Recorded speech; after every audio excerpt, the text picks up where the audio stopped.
This is the Mazda 5. I'm going to show you how to use the child door locks, but before that I want to give a quick shout out to BMX Automotive for letting us use the car.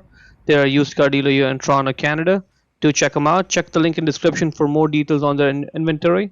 Now let's go ahead and get started. Open the rear right door. We're going to slide this door open. Now right there on the door, once it's open, you'll see a small switch over there.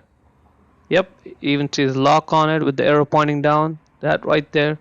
See, right now it's in unlock position. To lock it, to activate the child door lock, push it down.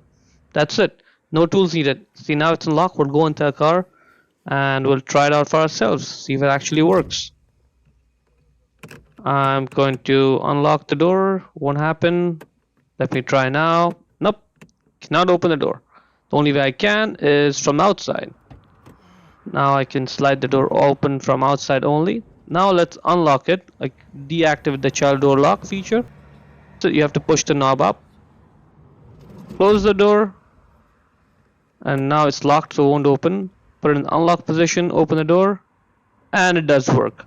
Now we'll try the same thing for the left side door, exact same process, same position, exact same everything as the right side door. That's the switch right there for lock and unlock. That's it, push it down for lock and push it up for unlock. And that's pretty much it. Hope you found the video useful.